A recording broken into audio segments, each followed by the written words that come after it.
নানান জল্পনা কল্পনার অবসান ঘটিয়ে ডক্টর ইউনূসের 14 মাসের চেষ্টা আসলে ব্যর্থ।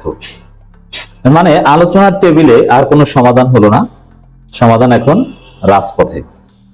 দর্শক, ঐক্যমত্য কমিশন, তার আগে জাতীয় ঐক্য, কোনো কিছু দরকার হলে প্রফেসর ইউনূস সব দলকে ডাকতেন এবং সবাই এক ফ্রেমে এসে ছবি তুলত।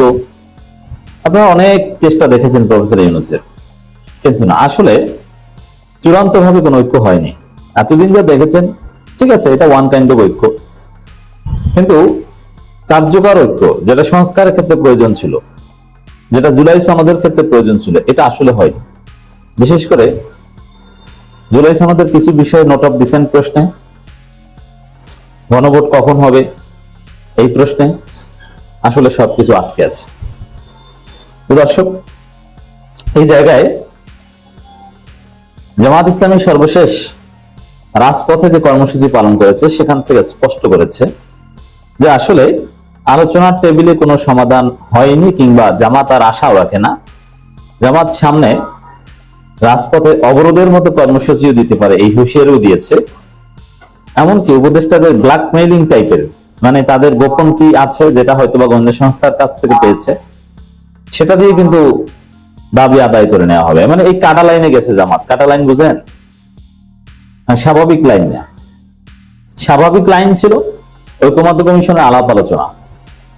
আমি যখন কথা বলছি 15 তারিখ, এই দিন কিন্তু ঐক্যমত্য কমিশনের হিসাব নিকাশ শেষ। এর মানে আসলে কোনো ঐক্যমত হয়নি। আমি কিন্তু বলেছিলাম হতে পারে হওয়ার চেষ্টা, কিন্তু দিন শেষে কোনো ঐক্যমত হয়নি।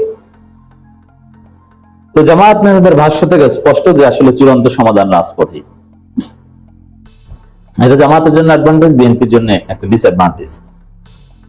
যদি ঐক্যমত্য কমিশনে আলোচনার টেবিলেই সমাধান হতো, তাহলে সবার উইন উইন সিচুয়েশন হতো ডেফিনেটলি। আর যেহেতু আলোচনার টেবিলে কোনো সমাধান হয়নি, সমাধান রাজপথে। এখন দেখেন, জামাত কিন্তু অলরেডি রাজপথে, যুগপৎ আন্দোলনে। জামাতের শক্তিশালী মিত্র রয়েছে। জামাতের মিত্র চরমনায়ের যে সাংগঠনিক ভিত্তি বা তাদের যে জনপ্রিয়তা, বিএনপির অন্য সব মিত্র মিলিয়েও চরমনের অর্ধেকও নাই। অতএব মিত্রের দিক থেকে জামাত অনেক বড়। জামাত বাংলাদেশের 3rd লার্জেস্ট পলিটিক্যাল পার্টি, তাদেরকে মিত্র হিসেবে পেয়েছে। কিন্তু বিএনপি যাদেরকে মিত্র হিসেবে পেয়েছে, ওই 3rd লার্জেস্ট পলিটিক্যাল পার্টির জেলা শাখার সমানও জনশক্তি নেই তাদের এক একটা দলের। হোয়াটএভার, এই জায়গায় জামাত রাজপথে নেমেছে। এখন বিএনপি কি রাজপথে নামতে পারবে? না। যেমন জামাত জুলাই সনদ বাস্তবায়নের দাবিতে রাজপথে। এখন বিএনপি কে বলতে পারবে জুলাই সনদ ভুলিয়ে দেওয়ার দাবিতে আমাদের কর্মসূচি, জুলাই সনদ কার্যতালিকা থেকে বাদ দেওয়ার দাবিতে আমাদের কালকের মানববন্ধন? বিএনপি এটা বলতে পারবে? নেভার। এছাড়া জুলাই সনদের আরো নানান দিক আছে। দর্শক, হামিদুর রহমান আজাদ, জামাত ইসলামীর অন্যতম assistant secretary doctor Hamidur Rahman Azad, তিনি বলেছেন পিআর নিয়ে গণভোট করুন, না হয় রাজপথেই ফয়সালা। মানে বিএনপির সাথে গণভোট প্রশ্ন বা এগুলো নিয়ে কোনো ঐক্যমত হয়নি। জামাত ধরে ফেলেছে বিএনপি যে গণভোটে রাজি, ওটা আসলে গণভোটে রাজি না, ওটা একটা প্রতারণা। 96 পরে বিএনপি উপর বলছে গণভোটে রাজি, কিন্তু কতগুলো বার্ডস যোগ করে তারা মূলত এই জুলাই সনদ এবং গণভোটের বিরুদ্ধে অবস্থান নিয়েছে। এই জায়গায় জামাতের কথা স্পষ্ট, রাজপথেই সমাধান।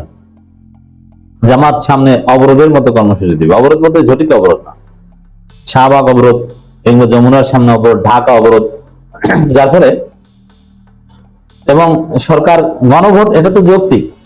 যখন একটা বিষয় ইখতিলাফ হয় তখন তো গণভোট দিয়েই যাচাই করতে হয় যে জনগণ যে পক্ষে, আমরা সেই পক্ষে সিদ্ধান্ত নেব। জামাত কিন্তু এখানে চালকের আসনে আছে।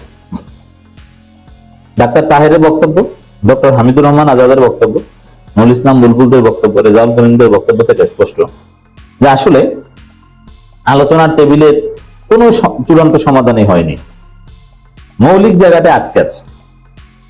তাহলে দর্শক, সমাধান রাজপথে। রাজপথের সমাধানের ধরনটা কি? জামাত সরকারকে বাধ্য করবে সিদ্ধান্ত নিতে, আর সরকার জামাতের চাপে পড়ে এমন সিদ্ধান্ত নিবে যে যাচাই করবে জনগণ কি চায়।